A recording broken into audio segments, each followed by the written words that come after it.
Muy buenas tardes y bienvenidos al canal de YouTube del Centro Sefarat Israel. Una tarde muy especial para nosotros porque vamos a presentar una novedad literaria. Como saben, el Centro Sefarat Israel es una institución pública de diplomacia pública que depende del Ministerio de Exteriores, la Comunidad de Madrid y el Ayuntamiento de Madrid, cuyo propósito es servir de puente entre España y el mundo judío a través de la organización de actividades como la que hoy nos trae aquí. Una actividad que nos llega de la mano de la comunidad judía reformista. De hecho, tenemos aquí a su directora, Yael Cubano, que además es estudiante de estudios rabínicos. Yael, bienvenida. Muchas gracias por acompañarnos y por darnos esta actividad. Y por otro lado nos acompaña la autora de este libro que vamos a presentar hoy, del que enseguida les diré, que es Margarita Gucunsider. Margarita, bienvenida, escritora y periodista. Gracias. Gracias a ambas por acompañarnos para presentar este libro tan original que se llama I Named My Dog Pushkin. Un libro muy divertido de peripecias y de aventuras de una emigración de la que Margarita nos puede contar mucho y dar muchos detalles. Así que sin más voy a ceder la palabra a Yael para que entre las dos pues, puedan conversar y adelantar a todo el público español este libro. Así que Yael, Margarita, cuando queráis. Gracias. Gracias.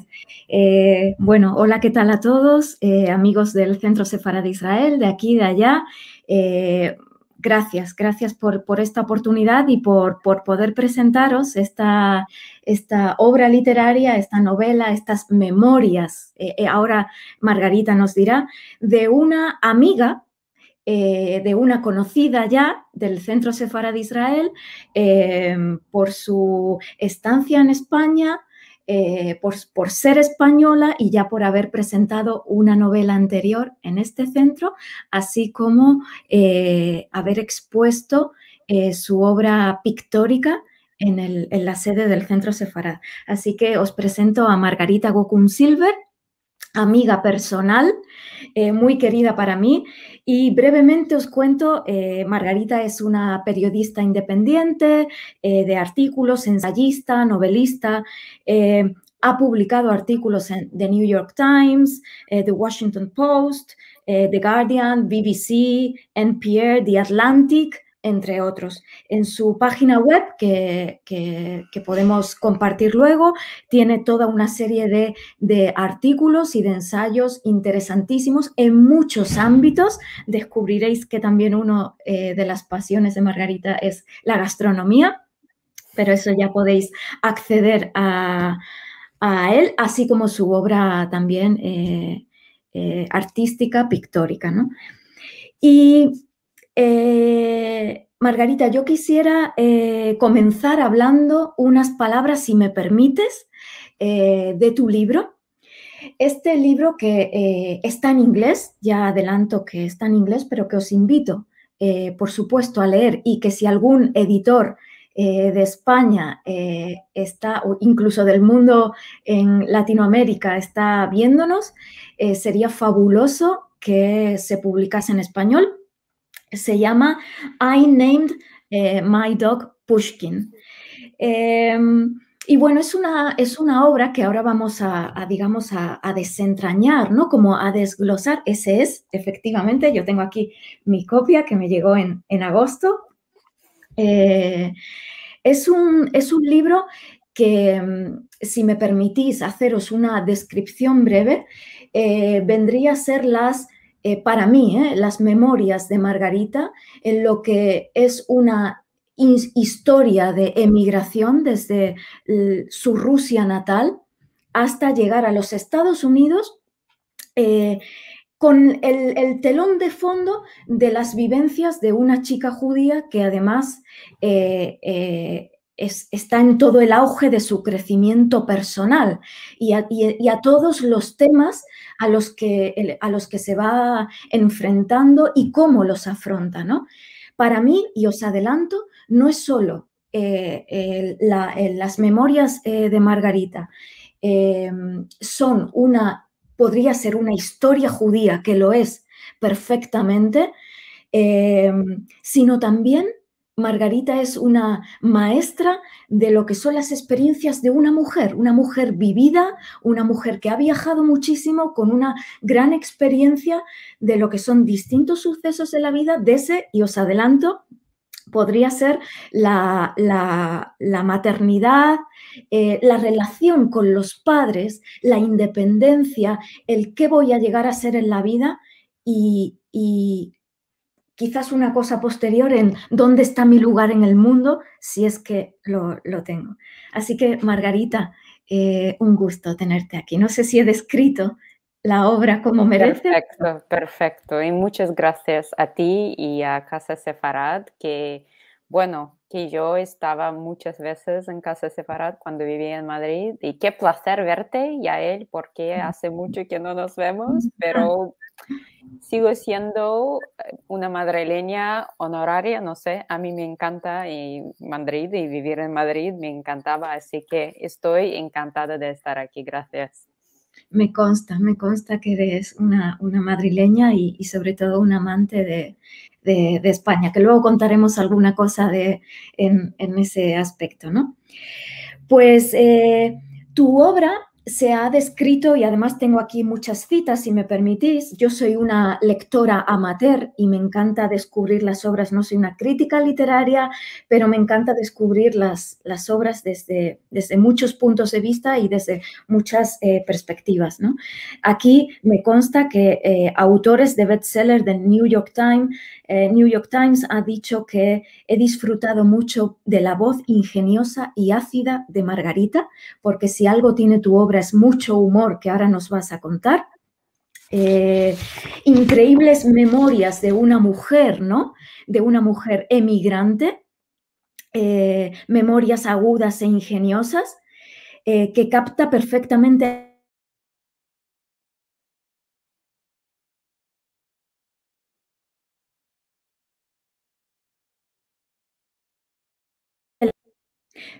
Mi primera pregunta básica, Margarita, sería, ¿por qué decidiste escribir este libro? Que además, insisto, de ser tus memorias, para mí han sido una lección de vida, ¿no?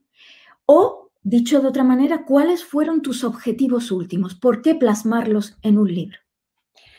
Pues cuando contaba estas historias a los amigos, a la gente conocida, y son historias bastante únicas, bastante, bueno, diferentes. Siempre me decían, bueno, tienes que escribirlos, tienes que ponerlos en un libro.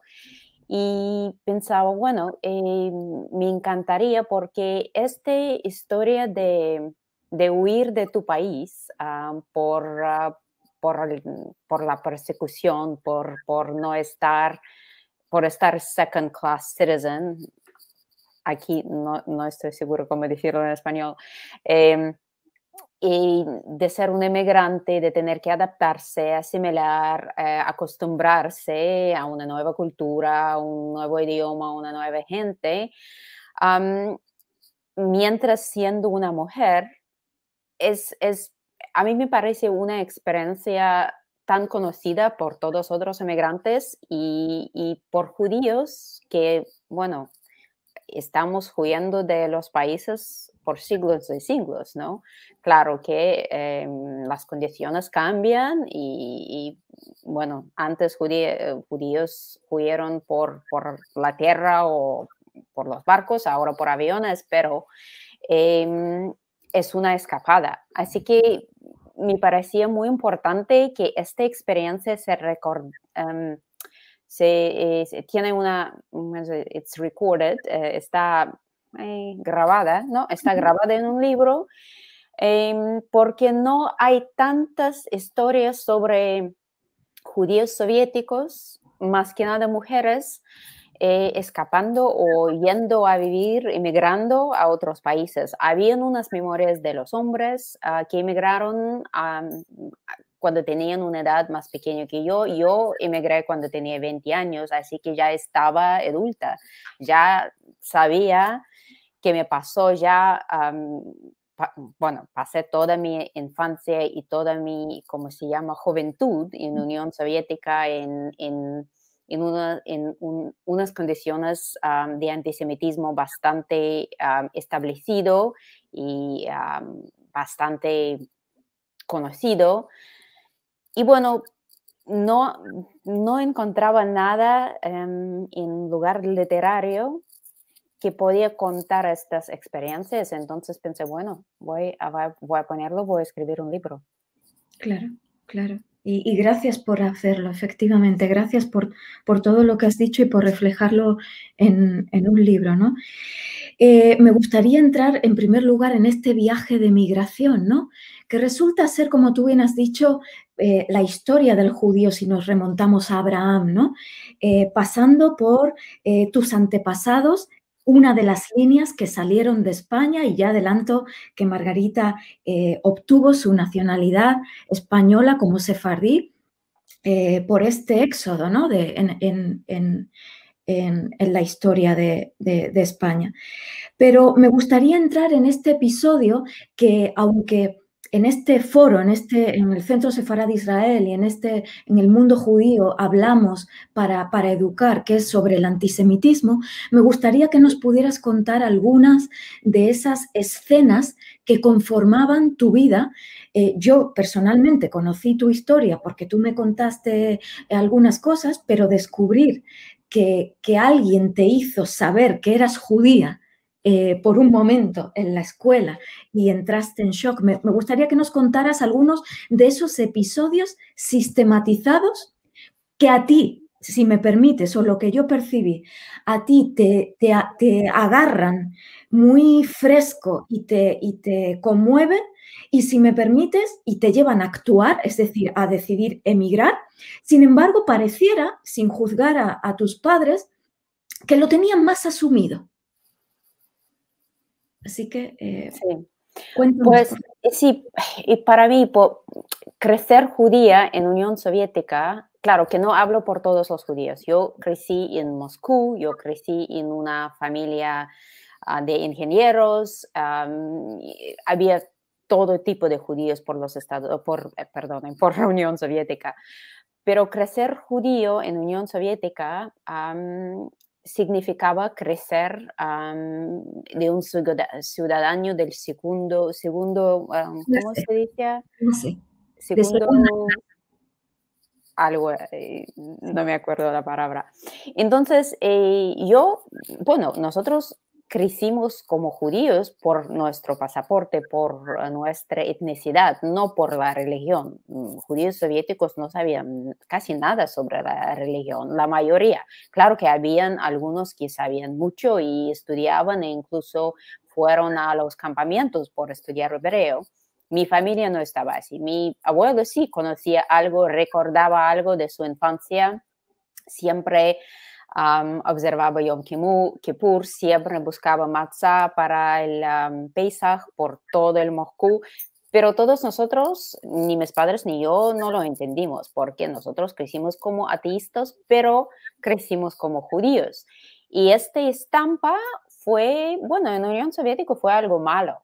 Entonces, cuando yo conocí que yo era una judía por el medio del papel en mi escuela, porque cuando tenía 10 años, los estudiantes de mi clase, de mi grupo, querían saber ¿cómo se llaman? Sus notas, y entraron en ¿cómo es un libro de maestra. Sí. Sí, que tenían las notas y además tenía todas las etnicidades. Y yo estaba la única judía en mi clase. Y yo no lo sabía porque a mí mis padres nunca me dijeron que nosotros éramos judíos o fuimos judíos. Y fue un choque porque en este momento aprendí que a mí me van a odiar, que cada uno que lo conoce me va de cualquier manera a odiar. Y entonces desde ahí empieza mi viaje de intentar de esconderme. Entonces, si nadie ve mis documentos, estoy bien, porque no parezco a una judía, porque los rusos o la gente soviética sabían cómo parecen los judíos. Por ejemplo, Yael, tú tienes el pelo de una judía. Esto los rusos sabrían. La nariz, los ojos, ya sabemos todos estos seños o signs que para reconocer a un judío. Entonces, yo siempre pensaba, qué suerte tengo que no parezco una judía, porque, por ejemplo, en la calle no me pueden decir cosas malas. A mi abuelo sí, a mí no. Pero por documentos siempre es una judía. Y entonces, de todo esto empieza tu vida, empiezan las posibilidades que puedes tener, dónde puedes estudiar, dónde puedes ir, dónde no puedes ir, puedes viajar afuera o no puedes viajar afuera. Nosotros lo llamamos en inglés sería fifth line, o el capítulo 5, que te pone en tu pasaporte tu etnicidad. Entonces, si tú eres judía, judía. Si tú eres de Armenia, Armenia. Y ucraniana, ucraniana. Entonces, es el capítulo 5. Y cada vez que judíos discutieron la persecución o la discriminación, siempre tuvimos, bueno, es capítulo 5. Sí. Y entonces, cuando creo que tenía 18 años, a ver, sí, por ahí o un poco menos, 17, cuando empezó la perestroika y la glasnost. Y desde ahí, como cada uno podía decir cualquier cosa, porque tuvimos como muy nuevo que llevó Gorbachev, que trajo Gorbachev, que era libertad de la prensa. Sí. Bueno, cada uno decía lo que quiera, ¿no? Entonces, todo el odio hacia judíos sale en la prensa, sale en los periódicos. Antes no salían tanto odio. Empiezan rumores de pogromes. Y yo pienso, bueno, ¿para qué no necesito esto? No quiero estar aquí si esto es lo que me van a tratar. Y desde entonces empiezo a trabajar a mis padres y decir, bueno, vamos, que podemos irnos, que segunda ola de inmigración de judíos soviéticos está empezando. La primera fue en 1979, cuando salió el sobrino de mi abuelo. Y bueno, yo creo que trabajaba sobre mi padre un año, casi un año. Que él no quiere ir. Bueno, claro que tenía miedo. Que un hombre de 40 y pico años, de mudarse a otro país, a otro sistema, a otro idioma, a otro todo, es difícil. Totalmente. Entonces, sí, bueno, pero yo empecé y mi abuelo y mi abuela me ayudaron, y con su ayuda les convencí a mis padres y empezamos este viaje de irnos. Efectivamente. De hecho, antes de pasar justo a este viaje, me gustaría destacar cosas, y gracias por enseñarme también todo este mundo de la cultura rusa, ¿no? Y de la historia, mejor dicho, que yo era totalmente desconocedora, como los insultos por los que te llamaban, o el fifth line que acabas de mencionar, la época esta que trajo Gorbachev, donde eso, la libertad de prensa, pero que justo fue la canalización perfecta para el odio. Y bueno, que tú incluyes al inicio del libro un pequeño glosario con los términos, ¿no? Que uno, para no perderse con los términos, así que también muy bueno para que el lector pueda comprender la totalidad, ¿no?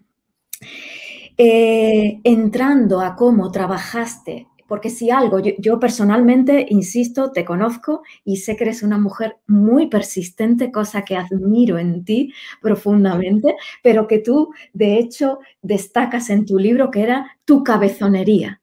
Ser stubborn, y cómo trabajaste efectivamente una chica, primero, hija única, mujer, en esa cultura rusa, y esa mujer joven es la que lleva la iniciativa, convence, luchando con numerosos argumentos.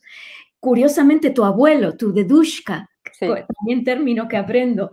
Él confiaba en ti, Margarita. Él te dio, efectivamente, él sabía, mi nieta sabe por dónde va, mientras que la generación justo anterior, tus padres, eran más reticentes. Y aprovechando esto, antes de entrar a las figuras familiares, cuéntanos, por favor, el inicio de ese viaje, esas tensiones familiares, esa culpabilidad, supersticiones como lo del espejo, ¿no? Sí. Y ese comienzo, esas anécdotas en el comienzo del viaje, ¿no? Sí, sí, sí. Bueno, pues primero comentar, claro, las tradiciones de las culturas. Mi papá no iba a escuchar a mí, una mujer de 18 años que es joven, que no sabe nada. Mi papá no iba a escuchar a nadie que no tenía sus años o su sexo, ¿sabes? Entonces, el paternalismo, no sé, ¿Sí? cómo, no sé si esa es la palabra, muy fuerte en Rusia. Pero mi abuelo, bueno, con el wisdom de sus años, conocía que no vamos a tener el futuro en Unión Soviética los judíos. Él pasaba por mucho con lo que tenían en su cara, y también mi abuela, que era una médica, pasó por el Doctor's Plot con el Stalin, y bueno, ellos tenían ya por experiencia, sabían que no vamos a tener el futuro. Y por eso me ayudaban mucho de convencer a mis padres, y al final mi padre me dijo, bueno, vale, vamos, pero tú tienes que convertirte en un médico. Entonces mi familia siempre soñaba que yo me convertía en un médico por seguir en los footsteps de mi abuela.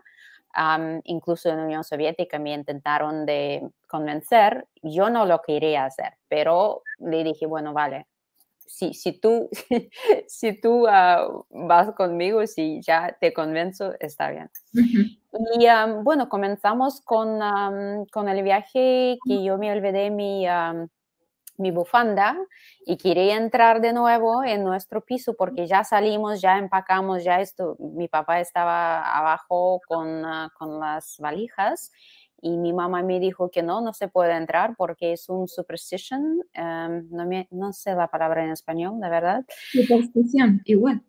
Superstición, que cuando tú entras, después de irte, puedes tomar todo tipo de mal suerte para tu viaje.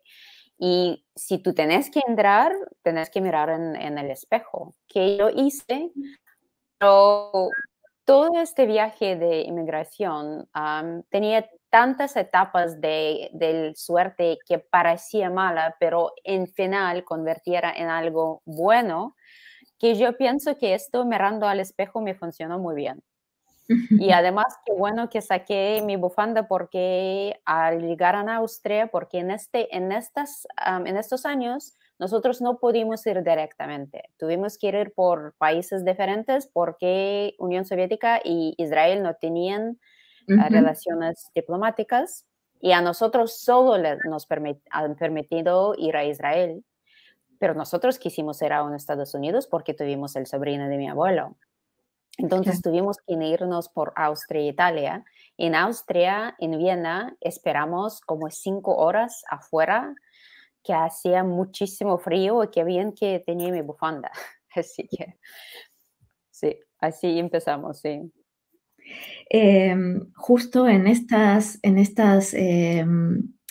historias, quería destacar algo que de las citas que leí sobre tu libro, cuando divertidísimas historias de inmigrantes, ¿no? De un inmigrante de la ex Unión Soviética a otro, me he divertido mucho, ¿no? Eso es una de las citas que dan a tu libro. Efectivamente, tu libro, con ese humor tuyo ácido, muy propio de ti, pero también, si me permites, yo extrapolándolo, ¿no?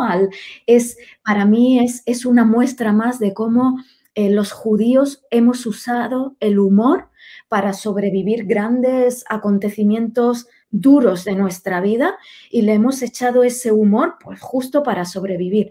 Porque si algo me pareció, Margarita, es que también con tu juventud y con todo ese paso de emigración, había sido una superviviente, ¿no? Con esos meses en Austria, que también me gustaría que contases algo, pero que con todo ese humor que tú le pones, en algún momento yo me he revelado ante esta cita y ante el texto, no me hace gracia. Es una historia realmente dura por la que pasaste, a mí me lo parece, y te voy a poner un ejemplo que obvio tú vas a traer a contar a todos nosotros, pero no me hace nada de gracia y que me hace confirmar de nuevo, no es que yo no lo supiera, que no podemos ser ciegos a todas esas historias de emigración que hoy en día siguen ocurriendo y que tienen grandes crueldades de fondo en esas historias de emigración, ¿no? Y no me producen ninguna risa, como es, y te lo describo, no solamente cómo te la tuviste que ingeniar y gracias a tu dote también en lenguas, que sigo admirando a día de hoy, cómo pudiste ser la traductora en italiano y ruso de un doctor italiano con respecto a sus pacientes rusos, y ahí te ganaste un papel y una credibilidad y un empoderamiento, ¿no? Pero hay una de las, la primera persona que os recibe en Roma, después de Austria, vamos a Roma, paso previo antes de los Estados Unidos, y en Roma un tipo con pinta, y así lo describes, de nazi, se os dirige al grupo de inmigrantes en casi lo que tú defines al más estilo nazi, y que aquello daba realmente miedo. Si nos cuentas un poquito ese episodio, por favor. Sí, era un episodio que creo que nadie que no vivía por, bueno, primero por la Guerra Mundial Segunda y también por la identidad judía rusa, no creo que entenderían, porque para nosotros, bueno, nosotros crecimos con la Guerra Mundial esta en toda la Rusia, que un evento santo.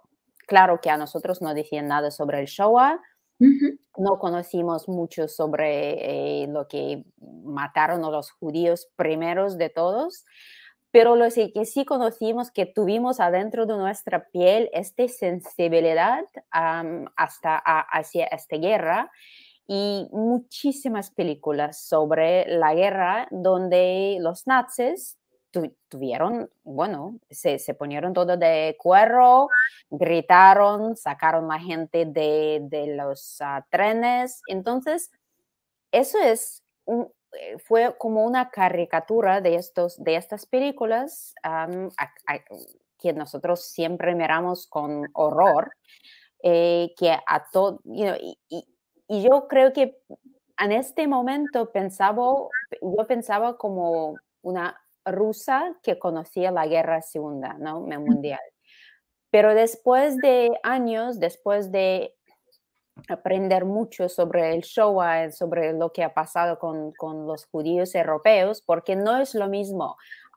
Creo que tenemos que hablar de dos holocausts, dos Shoahs, uno de Oriente de Europa y otro de Occidente de Europa. Entonces, después de conocer qué ha pasado con judíos de Europa Occidental, creo, sí, Western, siempre confuso los dos, sí. Y recordarme qué pasó a nosotros, era como una caricatura que tú pones un grupo de judíos en un tren, mandándoles de Austria con una policía austria, hablando alemán, con unas armas grandes en los carros de tren. Y cuando llegas a Roma, afuera de Roma, una estación pequeña, les dices a estos judíos que tienes 2 minutos de salir de este tren. Judíos que tienen valijas, que tienen hijos, que tienen pequeños niños, que tienen abuelos que no pueden caminar. Entonces, la imagen que te aparece es un tren que han bombed out train, ¿no? que vemos mucho en las películas en Rusia, y que tenemos que tirar las valijas por las ventanas y que tenemos que pasar los niños por las ventanas. Y cuando acabamos de salir, viene este hombre en todo cuero, como si fuera una nazi, y empieza a gritar. Entonces, la imagen que te viene es como de la guerra mundial, ¿no? Y después de años de conocer cómo transportaron a los judíos de Europa Occidente a los Auschwitz, a todos los campamentos, las dos imágenes se juntan para mí y yo aprendo, bueno, creo que primero empecé a pensar de escribir este ensayo hace, no sé, 7, 8 años, y entiendo que era una historia bastante especial, que no sé cómo explicarlo, pero estas imágenes en lo que está pasando, en lo que, y a dónde vamos, y era no sé, bastante dramático. Y en este momento mi mamá me dice, tú tienes que traducir, porque en este grupo de judíos yo soy la única que habla italiano. Y yo le dije que no, no, es que no me puede pagar nada, no voy. No sé qué me va a pasar. Me da mucho miedo con este hombre que está gritando y más y más, claro, con más y más, loud. Sí, nadie le entiende. Entendía, claro. Pero bueno, al final tenía que ir a traducir y de este momento, bueno, él se calmó. Por cuando se vio que alguien le puede ayudar, se calmó y bueno, todo fue bien. Pero sí, era una experiencia bastante singular, a mí me parece, que ha pasado a los judíos. Y que yo no entendía totalmente en el contexto judío hasta que aprendí del Shoah de Europa Occidental. Porque sabes que en Shoah, en Europa Oriental, las cosas pasaban diferente. Claro. No había ningún transporte, no había ningún Auschwitz. A los judíos le mataron ahí en las ciudades o en los pequeños villages donde entraron. Así que sí.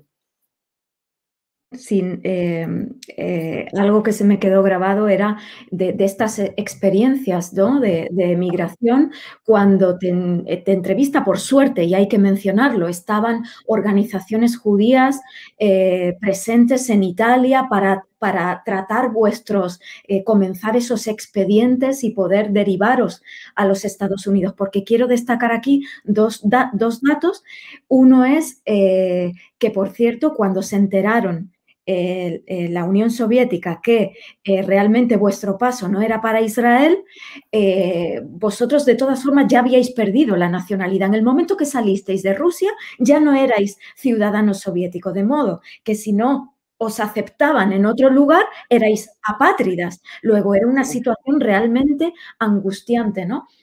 Y por otro lado, cuando mencionas en tu libro, me enfrentaba a esa entrevista, supuestamente con esta organización judía, si mal no recuerdo, para ver cómo trataban cada caso, pero claro, lo vivías y así lo transmites como la gran entrevista que te puede salvar la vida, te puede llevar a un lugar a otro, te puede cambiar la vida en un momento, depende de lo que digas. Y una de las preguntas era, dime 2 o 3 casos de antisemitismo que hayas vivido, y tu ironía en el libro, muy bien plasmada, es: perdona, ¿pretendes que diga en una entrevista que va a salvar mi vida, por cierto, o va a dirigir mi vida, no solo 1, 2 o 3, sino los miles de casos en los que he padecido antisemitismo? Es loco, ¿no? O sea, esta burocracia, además, y esta dureza en un proceso de migración. Y estabas en manos de organizaciones judías, gracias a Dios, pero duro, ¿no? No, sabes, la entrevista no fue con las organizaciones judías. La entrevista fue con Immigration and Naturalization Service de los Estados Unidos. Ellos tenían que decidir si nosotros hemos enfrentado bastante antisemitismo de poder entrar. A mi papá le dio un ataque de corazón cuando a mí me preguntaron, porque él, claro, pensando, esta niña de 19 años o algo, ¿qué va a decir? ¿Qué va a decir? Claro. Va a ser nuestro destino final. Claro, claro. Como ahí bromeaba tu madre también en ese, bueno, no sé si bromeaba, yo creo que no, se lo creía, no voy a entrar en ello, pero ahí lo dejo para los futuros lectores, cuando tu madre o ellos te culpabilizan y dices, si esto nos atrapan, si esto va mal, voy a acabar en un gulag. Sí. Sí, es como muy loco, ¿no? Pero muy real al mismo tiempo. Me gustaría movernos, Margarita, lo tengo aquí anotado, si me permites, el cómo llegas a los Estados Unidos con distintos temas. Y ya te quiero preguntar por varios temas. El choque cultural, siendo por suerte, y digo por suerte porque al fin y al cabo es alguien que esas pequeñas comunidades, ese movimiento en los Estados Unidos de pequeñas comunidades que son vuestros sponsors, vuestros huéspedes sponsor, y que de alguna manera no solamente he percibido yo en el libro que eran los que te iban a presentar e introducir más acertadamente o peor, ¿no? Como tú también ahí vives, que no era, obvio, no era tan fácil ni para ellos ni para ti, ¿no? Pero eran estas pequeñas comunidades judías las protagonistas, donde tú conoces a tu futuro, al que es hoy día tu marido, Keith. Por cierto, de alguna manera es el joven judío que pone un poco de sentido común en el comité directivo de esa comunidad judía, ¿no? Que no sabe qué hacer con vosotros. Que no sabe qué hacer con vosotros. Al mismo momento que, como toda historia de migración, pones el pie en aquel lugar desconocido y empieza, bueno, no solo ya había empezado tu transformación, es que hay mucho en el libro, por eso hay que leerlo, ¿no? Hay mucho, tu transformación que ya empezaste desde Rusia, con la ropa, el cambio de nombre, cómo uno quiere poner todo de su parte para abrazar y asimilarse a la cultura a la que llega. Cuéntanos un poquito de ese primer momento, esas tensiones familiares y tu impresión. Sí, bueno, el choque primero fue cuando nosotros nos llevaron desde el aeropuerto en Nashua, New Hampshire, llegamos a Manchester, New Hampshire, y la comunidad nos ha acogido en el aeropuerto y para llevarnos a Nashua, donde íbamos a vivir. Y el primer choque para mí fue luces. Toda la ciudad, porque era como 2 de la mañana o algo, toda la ciudad con luz encendida. Bueno, en Moscú nunca. En Moscú tú no ves luces en ningún lado de Moscú, a menos que en el centro algunos. Era el primer choque. Bueno, el segundo choque, claro, el supermercado, donde tenían todo el aisle gigante para la comida de los gatos y perros. Nosotros ni conocimos que existía la comida de gatos y perros. Y bueno, además hay muchos choques, claro, de comida y de todo, pero lo interesante fue la comunidad hizo el sponsorship, pero no sabían mucho de los judíos soviéticos. Yo creo que no muchos, algunos norteamericanos que luchaban mucho para que judíos soviéticos podían salir de la Unión Soviética no entendían que éramos judíos sin judaísmo. Sí. Entonces esperaban que cuando llegamos vamos a ir a sinagoga con ellos, vamos a rezar con ellos, vamos a entender todo. Nosotros llegamos sin saber nada. Bueno, mi abuelo sabía un poquito o algo, te acordaba, y él conocía Yiddish, pero nunca Hebrew. Entonces empezaron a llevarnos a la sinagoga. Y nosotros, claro, primero tenés que abrir el libro correctamente, que nosotros tampoco lo sabíamos. Y fue un poco de acostumbrarnos de expectativas que tenían. las comunidades judías que nos aceptaron, pero también los norteamericanos, que por ejemplo cuando te preguntan how are you, no esperan que te ibas a contarles tu vida, Claro, ¿sabes? claro. Para el ruso o el recién llegado es un poco, bueno, es raro. Entonces todas estas cosas tienes que acostumbrarse. Y yo empecé a estudiar gracias a mi marido que hablaba con la comunidad porque la comunidad decía, pues es muy, muy caro, no puede ella continuar sus estudios porque yo completé como 2 años en Moscú y quería continuar. Y él le dice, ¿y qué pasa con los, ¿cómo se llama? Loans. Los préstamos. Los préstamos que el gobierno da a todos los estudiantes. Yo tengo los préstamos. Y ellos decían, bueno, a ver, puede ser. Es que ni pensaban.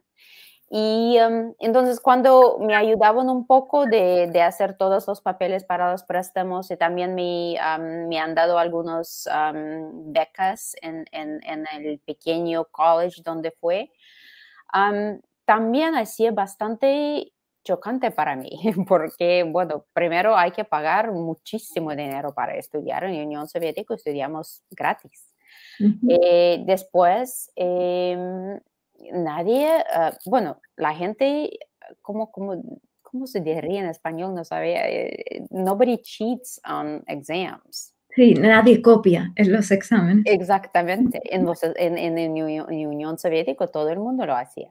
Entonces, estos choques me acumulaban, pero bueno, yo aprendía y después de algún tiempo, como yo tenía de meta de convertirme totalmente en una norteamericana, de olvidarme todo ruso que me quedaba, pues me puse a este trabajo y empecé a copiarlos para convertirme así, para asimilarme bien. Exacto, que todo eso me encanta porque lo describes muy bien en tu libro, también con mucho humor y que, bueno, disfruté todo en esa parte, ¿no? Que tiene mucha filosofía detrás, ¿no? La transformación, cambio de nombre, asimilación y demás. Algo que quería también por pasar después de esta historia de emigración y algo que a mí personalmente me enseñó mucho Margarita y que me ha hecho pensar mucho, es esto de las historias familiares, las expectativas de unos padres sobre los hijos, en este caso una hija única, el cómo tú y quiero enlazar 2 temas, el cómo tú afrontas, tú te buscas en tu experiencia de emigración, tú también te buscas a ti misma, no solo estudiando algo que nada tenía que ver con lo que tus padres habían pensado para ti, que se parecía, pero que todavía no era lo que tú, Margarita, querías hacer. Y cómo tú te vas buscando, cómo están esas expectativas que no sé si decir de unos, y sí, ¿por qué no? Me suena mucho a las presiones y a las expectativas de unos padres judíos a la vez que rusos, sobre su única hija y sobre ese conflicto entre honrarlos, que además es un pilar en nuestra tradición, honra a tu padre y a tu madre, pero no llegar a esa anulación de tu persona y de tu ser solo por contentarles, ¿no? Y cómo tú, de una manera, otras personas no consiguen hacerlo, pero tú te las apañas para hacer unos movimientos liberadores para ti y que te han enseñado mucho, ¿no? Sí, bueno, es un trabajo, ¿eh? Y mí llevó muchos años. Empezó todo con lo de convertirme en un médico que yo no quería, pero empecé a estudiar lo que haces en los Estados Unidos antes de ir a medical school, estudias pre-med. Y ahí, sentada en una clase ¿cómo se llama? Bueno, de una clase de estos, sí, me senté ahí y escuchando al profesor me di cuenta que no entiendo nada. Y en este momento ya hablaba inglés muy bien y entendía todo y ningún problema de idioma. Es que no me relaciono con el curso. Y mirando por el clase, viendo a toda la gente disfrutando y tomando notas, pensé, ¿y por qué estoy aquí? Que estudio lo que no quiero estudiar. ¿Para qué venía a los Estados Unidos que sigo los sueños de otros, o sea, de mis padres? Entonces terminé este curso y empecé a tomar otros. Claro que terminé la carrera de pre-med, pero sin tomar mucho porque ya sabía que no iba a ir a medical school. Y cuando lo dije a mis padres, que en este momento ya vivieron en Ohio porque fueron ahí por el trabajo de mi papá, estuvieron muy, muy tristes, estuvieron muy enojados conmigo, porque en Unión Soviética tú no piensas hacer pasos importantes sin consultarte con tus padres y sin escuchar a su opinión y en la mayoría de los casos tomar su opinión en cuenta. Mientras que yo pensé, no, porque no quiero y para qué, no, quiero hacer algo diferente en mi vida. Entonces, desde ahí empecé esta lucha de, como tú dices, de honorarlos, ¿sí? Sí, sí. Y al mismo tiempo ir a mi propio viaje, en mi propia ruta, ¿no? Y ahí, claro, que hice bastante errores para intentar de hacer un compromiso que no funciona y no funcionaba. Y creo que cuando me cumplí 40 o algo así, pensé, bueno, basta con tratar de, porque a los padres rusos judíos tú nunca vas a satisfacer. Eso es. Entonces, yo tengo que terminar de intentarlo y vivir mi propia vida. Y desde ahí empecé de prestar mucho menos atención de lo que ellos querían de mí y me puse mucho más feliz. Así que sí, pero era un proceso largo, ¿eh? Así que con esto quería concluir, ¿no? Que no solo es para mí es una historia judía, pero también universal al mismo tiempo, en el que todos nos podemos ver reflejados y aprender. Una cosa más es que no falta gastronomía. En ese dicho de nos persiguieron, sobrevivimos, por eso están las fiestas y la comida. Y ahora celebremos. Hay toda una referencia a esa gastronomía rusa, además, y que, bueno, que tanto amas. No sé si antes de terminar me gustaría, ¿dónde lo pueden encontrar el libro, por favor? Pues creo que cualquier Amazon se puede, no sé en España si tiene Amazon en España, ¿no? Sí, sí, de hecho yo lo compré por allá. Sí, con el Brexit no sé cómo funciona esto porque está en Inglaterra, en Reino Unido, el libro, pero claro que está también digital y audio. Y ojalá salga en español. Ojalá. Ojalá, ¿no? Algún editor nos esté escuchando y se anima a publicarlo en español. Yael, Margarita, enhorabuena por esta presentación. Yo creo que nos hemos quedado con muchísimas ganas todos de profundizar más en este I Name My Dog Pushkin. Yo creo que nos llevamos una impresión muy clara, ¿no?